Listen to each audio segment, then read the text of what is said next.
হায় রে পৃথিবী,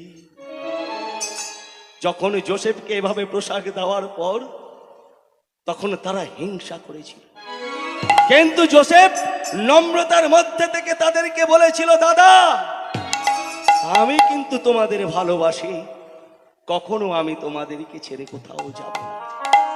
যখন এই স্বপ্ন দেখেছে যোসেফ, যখন কি করেছে না, ওই সময় ওই দাদাদের কাজ করছে, তার সামনে গেছে, তার সামনে গিয়ে কি করছে, দাদাদেরকে ডেকে নিয়ে বলছে, দাদা আমি স্বপ্ন দেখেছি, দাদা দেখেছি, আর ঘুমের ঘোরে আজ নিশিতে, ঘুমের ঘোরে আজ নিশিতে স্বপ্ন দেখেছি, স্বপ্ন দেখেছি।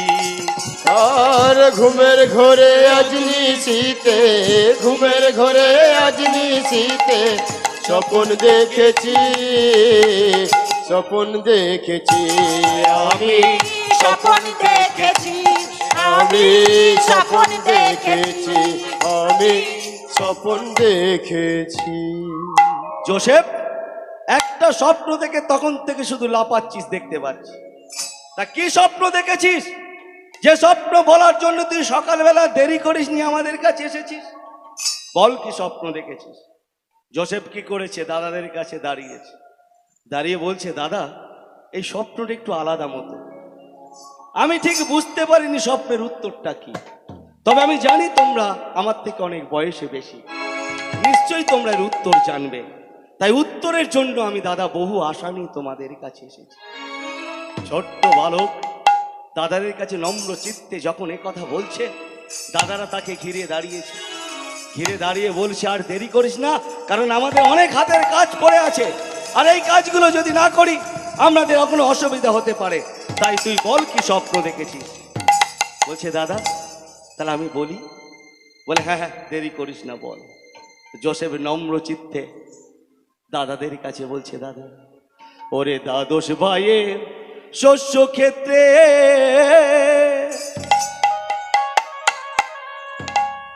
করেছি গমন, আর যতন করে দ্বাদশাটি আমি করেছি বন্ধন, আর দ্বাদশ ভাইয়ের শস্য খেতে করেছি গমন, আর যতন করে দ্বাদশাটি, যতন করে দ্বাদশাটি করেছি বন্ধন, আর দ্বাদশ ভাইয়ে শস্য ক্ষেত্রে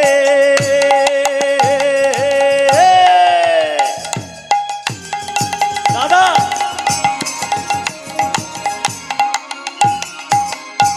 করেছি গমন, যতন করে দ্বাদশাটি, যতন করে দ্বাদশাটি করেছি বন্ধন, আর দ্বাদশ ভাইয়ে শস্য খেতে করেছি গমন,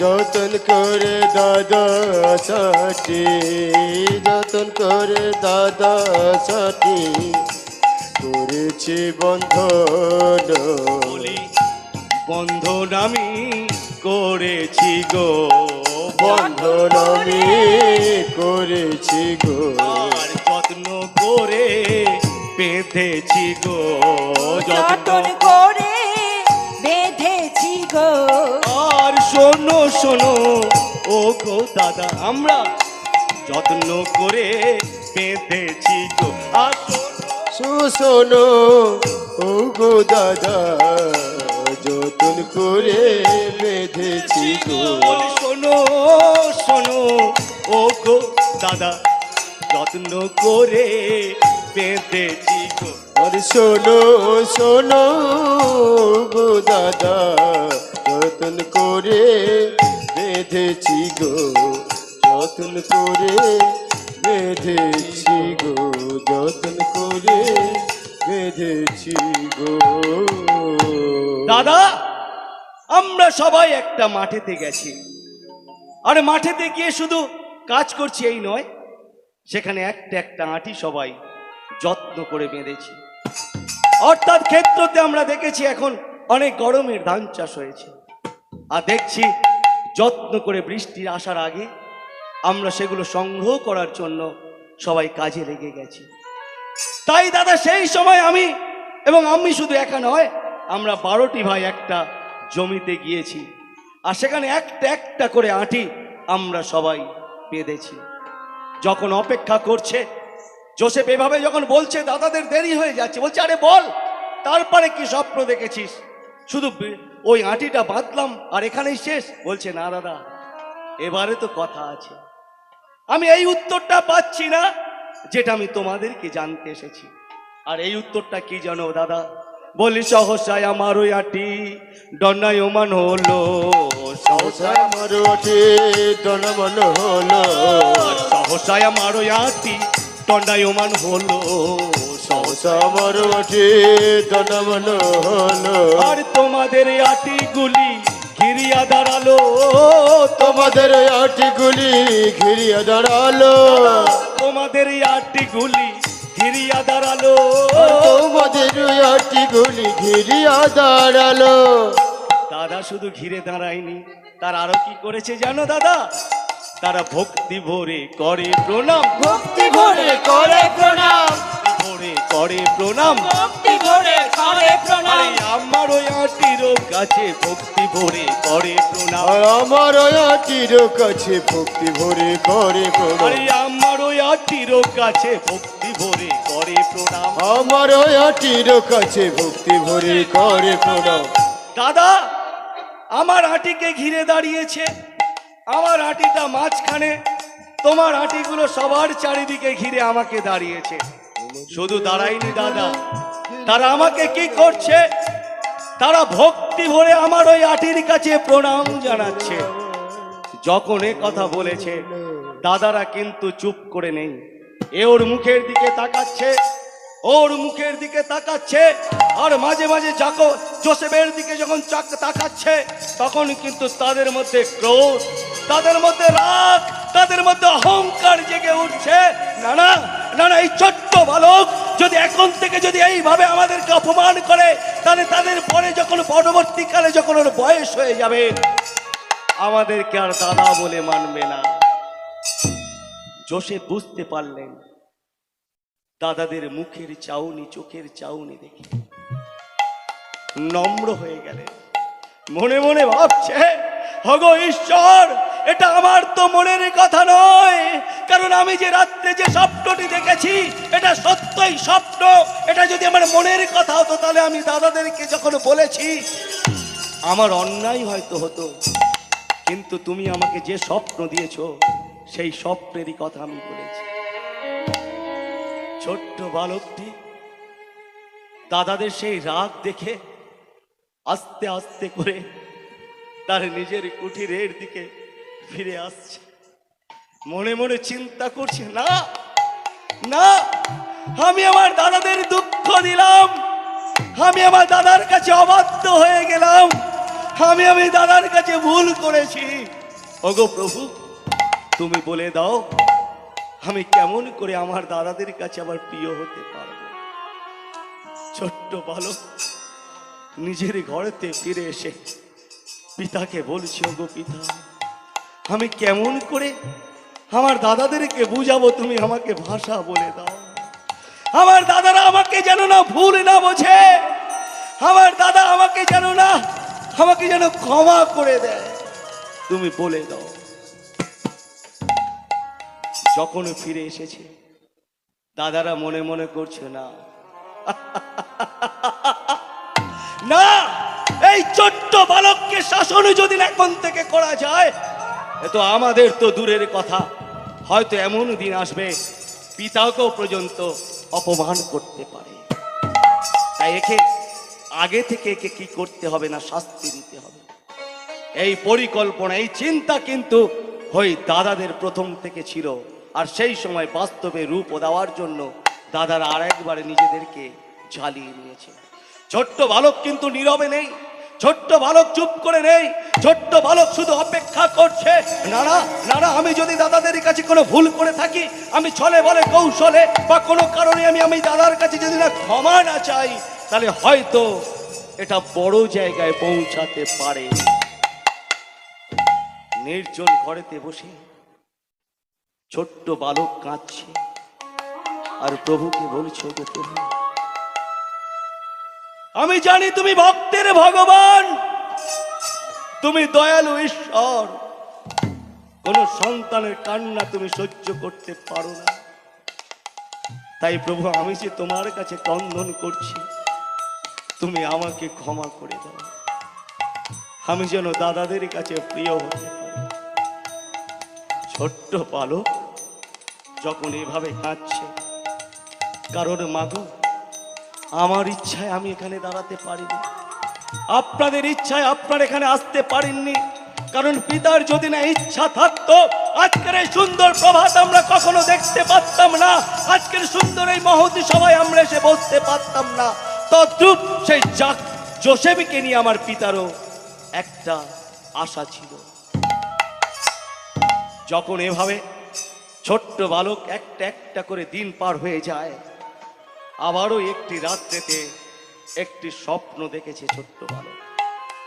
স্বপ্ন দেখে ছোট বালক দেরি করেনি, সাথে সাথে কি করেছে, ওই বিছানা থেকে উঠে সে মনে মনে চিন্তা করছে, না আমি আমি আর আর আর দাদাদের কাছে যাব না, আমি যদি স্বপ্ন বলতে হয় আমি আমার পিতার কাছে গিয়ে আমার এই স্বপ্নের কথা বলবো, কারণ পাছে যদি দাদারা এবারে তো দুঃখ পেয়েছিল, কিন্তু পাছে যদি আমি আবার এই কথা বলি, তাহলে হয়তো দাদারা আমাকে শাসন করতে পারে, হয়তো আমাকে মারতে পারে, এমনকি হয়তো পিতাকে অপমান করতেও পারে।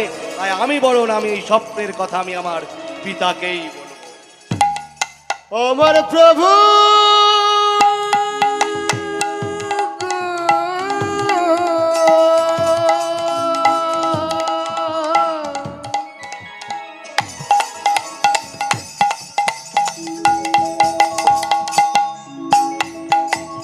প্রভু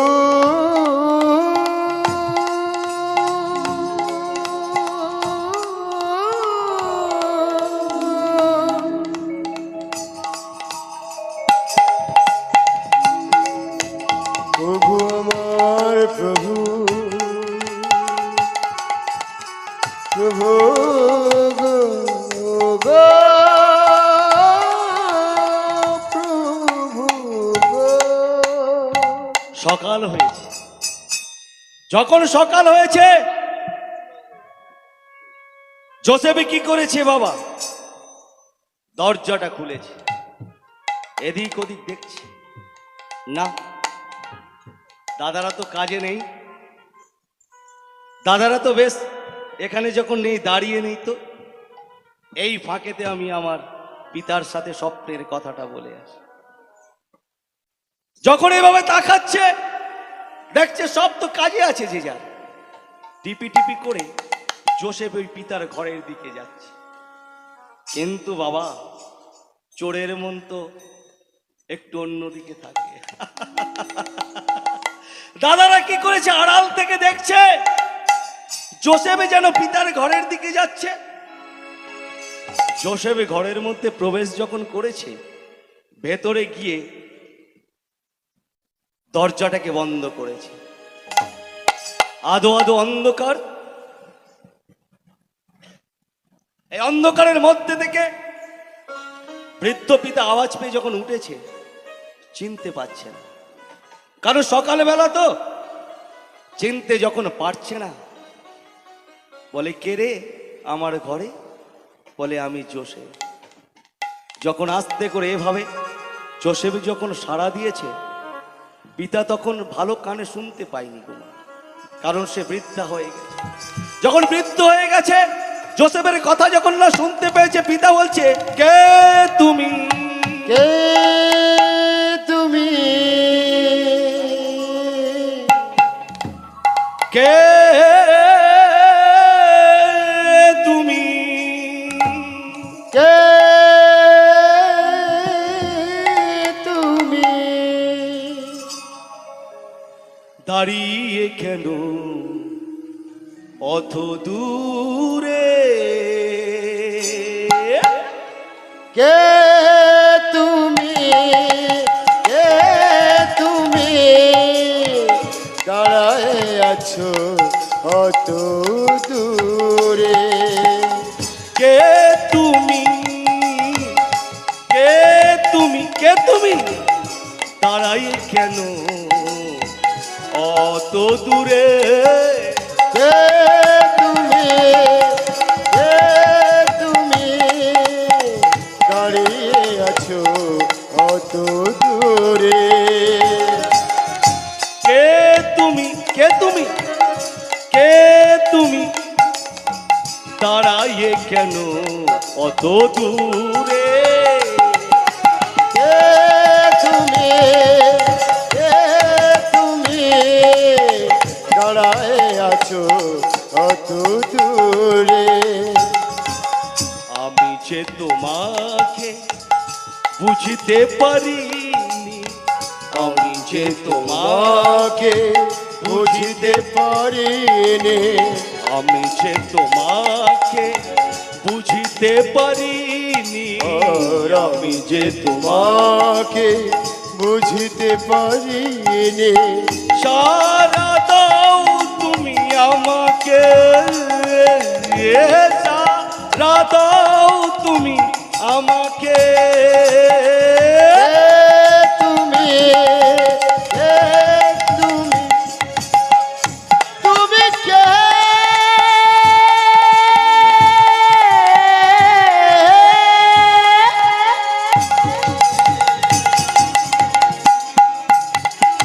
জয় যিশুর। অত দূরে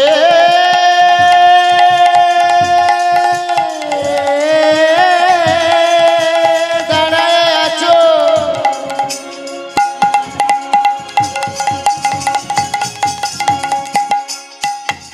আমি তোমায়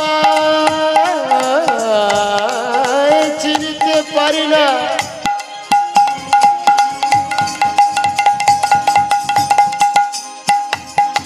তুমি কে, কে তুমি, কে তুমি দাঁড়ায় আছো অত দূরে, দাঁড়ায় আছো অত দূরে। পিতা, পিতা আমাকে তুমি চিনতে পারছো না? আরে আমি তোমার জোসেফ, বাবা জোসেফ। এত সকালবেলা কেন রে? হ্যাঁ, সকাল হবার সাথে সাথে দরজা খুলে ভেতরেতে প্রবেশ করেছিস? পিতা আস্তে আস্তে কথা বলো। ছোট্ট জোসেফ পিতাকে বলেছে, পিতা একটু আস্তে কথা বলো না, খুব প্রয়োজন একটি কথা। জোসেফ যখন কথা বলেছে, পিতা কি করেছে? দরজাটাকে বন্ধ করে দিয়েছে। বন্ধ করলে কি হবে বাবা? ওই জানালার ফাঁক থেকে দাদারা আড়ি পাততে শুরু করে দিয়েছে। আড়ি পেতে দেখা যাক, জোসেফকে তো জামা উপহার দিয়েছে, হয়তো জোসেফ গেছে, পিতা ডেকেছে আড়ালে, হয়তো কোনো কিছু দিতে পারে। দাদারা আড়ি পেতে শুধু শুনছে নয়, চোখেও দেখছে যে দেখা যাক আড়ালে দাদা আর কে, ওই জোসেফ কি জিনিস পায়। এখন এইভাবে যখন আড়ালে দাঁড়িয়ে আছে, জোসেফ কি করেছে? পিতার সামনে দাঁড়িয়ে বলেছে, ওগো পিতা, আজকে রাত্রিতে যখন আমি ঘুমাচ্ছিলাম, জানো আমি একটা স্বপ্ন দেখেছি, আর স্বপ্নটার কথা বলার জন্য আমি তোমার কাছে দাঁড়িয়েছি। যখন এ কথা বলেছে, তখন পিতা মনে মনে করছে, বাবা জোসেফ আবার এমনই কি স্বপ্ন দেখল যে সকালের অপেক্ষা করে না, আদো আদো অন্ধকারে চলে এসেছে। ঠিক আছে, বল তুই কি স্বপ্ন দেখেছিস? বলছো, গো পিতা, আমি পূর্বে একটা স্বপ্ন দেখেছিলাম, সেই স্বপ্নের কথা আমি কিন্তু তোমাকে জানাইনি। আমি জানিয়েছিলাম আমার দাদাদেরকে। যখন দাদাদেরকে জানিয়েছিলাম, দাদারা আমার উপরে রাগ করেছে। কিন্তু আমি এখনই যে স্বপ্নটি দেখেছি, আমি আর দাদাদেরকে জানাতে চাই না। আমি শুধু জানাতে চাই তোমাকে, কারণ তুমি এই স্বপ্নের উত্তর আমাকে বলতে পারো। জোসেফ পিতার সাথে যখন এভাবে কথা বলছে, পিতা বলছে, ঠিক আছে জোসেফ, আর দেরি করতে হবে না, বল তুই কি স্বপ্ন দেখেছিস। তখন যোসেফ সাহস পেয়ে পিতাকে বলছে, শোনো পিতা, শোনো শোনো পিতা স্বপনের কথা, শোনো শোনো শোনো পিতা স্বপনের কথা, শোনো শোনো পিতা স্বপনের কথা। শোনো শোনো পিতা স্বপনের কথা, সূর্য চন্দ্র একাদশ নক্ষত্র, সূর্য চন্দ্র একাদশ নক্ষত্র, আর সূর্য চন্দ্র একাদশ নক্ষত্র, আর সূর্য চন্দ্র একাদশ নক্ষত্র, আর প্রণাম করিছে আমার, প্রণাম করিছে আমার। আর আরো সূর্য চন্দ্র একাদশ নক্ষত্র, সূর্য চন্দ্র একাদশ নক্ষত্র প্রণাম করিছে আমায়, প্রণাম করিছে আমায়। শোনো শোনো পিতা স্বপনের কথা, শোনো শোনো পিতা স্বপনের কথা, আর শোনো শোনো পিতা স্বপনের কথা, শোনো শোনো পিতা স্বপনের কথা, আজি রাত্রে দেখেছি গো, শোনো শোনো পিতা স্বপনেরই কথা, আজি রাতে দেখেছিল, শোনো শোনো পিতা স্বপ্নেরই আর কথা, সূর্য চন্দ্র একাদশ নক্ষত্র, সূর্য চন্দ্র চন্দ্র একাদশ নক্ষত্র, আর সূর্য চন্দ্র একাদশ নক্ষত্র, সূর্য চন্দ্র একাদশ নক্ষত্র প্রণাম করিছে আমার, প্রণাম করিছে আমার। আর সূর্য চন্দ্র একাদশ নক্ষত্র, সূর্য চন্দ্র একাদশ নক্ষত্র প্রণাম করিছে আমায়, প্রণাম করিছে আমায়। বলি শোনো শোনো পিতা স্বপনের কথা, শোনো শোনো পিতা স্বপ্নের কথা, আহা শোনো শোনো পিতা স্বপনের কথা, শোনো শোনো পিতা স্বপ্নের কথা। এ কথা যখন বলেছে সেই কিন্তু যাকব বুঝতে পেরেছে স্বপ্নের কথা। বলছে সূর্য চন্দ্র একাদশ নক্ষত্র কিনা আমাকে প্রণাম করছে। এভাবে যখন শুনেছে, ছোট্ট বালক যোসেফকে কাছে ডাকলেন। যোসেফ, আমি জানি তুই রাত্রিতে একটা স্বপ্ন দেখেছিস, কিন্তু জানিস এটা শুধু স্বপ্ন।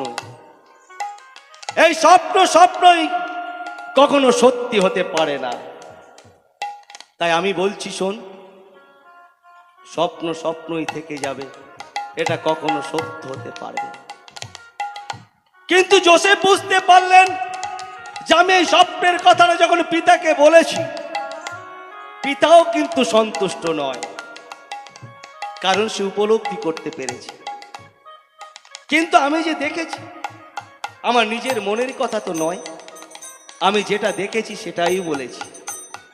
তাই যোসেফ কি করেছে, পিতার কাছে আর দেরি করেনি বেশি। ধীরে ধীরে যোসেফ আমার আস্তে করে বাইরে চলে এসেছে। এবার দাদারা কি করেছে, ওই কথা শুনে কি করেছে, একজন শুনেছে কিংবা দুজন শুনেছে, তারা কি করেছে, দেরি করেনি, তারা দৌড়ে আরো অন্যজনকে খবর দিচ্ছে। আয় শোন শোন, আজকের একটা ব্যবস্থা না করলে হবে না। না কি ব্যবস্থা? এখন কি করেছে দাদারা, এক জায়গায় মিটিং মতো করছে। যোসেফে কিন্তু উপলব্ধি করতে পারছে, অর্থাৎ দেখতে পাচ্ছে দাদারাও নিশ্চয়ই এই স্বপ্নের কথা কর্ণে একটু শুনেছে। বলছে, দেখ, আমি আজকের দিনে যখন তোদেরকে ডেকেছি নিশ্চয়ই কারণ আছে। আর কারণটা কি জানিস? আমাদেরকে অপমান করে ছোট্ট যোসেফ শান্ত হয়নি। আজকের এই প্রভাতে যখন আমি দেখেছি পিতার ঘরেতে যেতে, এমন কথা পিতাকে বলেছে যে পিতাও পর্যন্ত আজকের অপমানিত। তাই আমাদের এখনো সময় আছে, কারণ একটা কচি বাঁশকে যদি দুমড়ানো যায় সেই কচি মাছটা কিন্তু দুমড়াতে পারে, একটা ছোট্ট চারাকে যদি উপরে লাগানো যায় সেই চারাটা হতে পারে, কিন্তু যখন সে বড় হয়ে যাবে তাকে আর দুমড়ানো যাবে না, বাঁচানো যাবে না। তাই আজকের যখন আমি তোদেরকে ডেকেছি তখন এই কথাই বলি, কি জানিস? বলি বড়বার বেড়েছে, বড়বার বেড়েছে, বড়বার বেড়েছে, আর বড়বার বেড়েছে, পিতার ভালোবাসা পেয়ে বড়বার বেড়েছে, পিতার ভালোবাসা পেয়ে বড়বার বেড়েছে, অধিক ভালোবাসা পেয়ে বড়বার বেড়েছে, ওদিকে ভালোবাসা পেয়ে বড়বার বেড়েছে, বড়বার বেড়েছে, আর বড়বার বেড়েছে, বড়বার বেড়েছে, আর বড়বার বেড়েছে, পিতার ভালোবাসা পেয়ে বড়বার বেড়েছে, আর পিতার ভালোবাসা পেয়ে বড়বার বেড়েছে, অধিক ভালোবাসা পেয়ে বড়বার বেড়েছে, আর অধিক ভালোবাসা পেয়ে বড়বার বেড়েছে, আর বড়বার বেড়েছে, আর বড়বার বেড়েছে, বড়বার বেড়েছে, বড়বার বেড়েছে। অধিক ভালোবাসা পেয়ে আজকের অনেকবার বেড়েছে। তাই ওকে কি করতে হবে? একটু শায়েস্তা করতে হবে, অর্থাৎ শাস্তি দিতে হবে। কিন্তু শাস্তি কি করে দেব? পিতার সামনে তো দেওয়া যাবে না, হ্যাঁ? ওকে একটু আড়ালে আবডালে নিয়ে গিয়ে শাস্তি দিতে হবে, আর এমন শাস্তি দেব ও জীবনে সেটা ভুলতে পারবে না। বাবা, সেই সময় তাদের জীবিকা ছিল মেষ পাল চড়ানো। এখন আমরা জানি বিভিন্নভাবে বিভিন্ন ইনকামের পথ আছে। কেউ বা চাষ করে, কেউ বা ব্যবসা করে, কেউ বা দোকান আছে কারো, কেউ বা বিভিন্নভাবে চাকরি করে, গাড়ি চালায়, অনেক রকম এখন ইনকামের পথ আছে। সেই সময় বাবা বেশিরভাগ ইনকাম করতো তারা পশুপাল পালন করে। তাই কানানেতে ওই জাকবেরও 12টি যে পুত্র ছিল, সেই পরিবার তাদের জীবিকা ছিল তাদের কিনা মেষ পালকে পালন করা। বাবা গো, পালাটি গাইতে গিয়ে আপনাদের মনে একটু না একটু দাগ কাটবে, কারণ সেই সময় জানতো, সেই সময় ইনকামের পথ একটাই ছিল যে কেউ না কেউ পশুপাল যাদের বেশি থাকতো তারাই ছিল সেই সময় ধনী ব্যক্তি। এখন ধনী ব্যক্তি কাদেরকে বোঝায়? যাদের অনেক অর্থ আছে, যাদের অনেক প্রাচুর্য আছে, যাদের ভালো ব্যাংক আছে,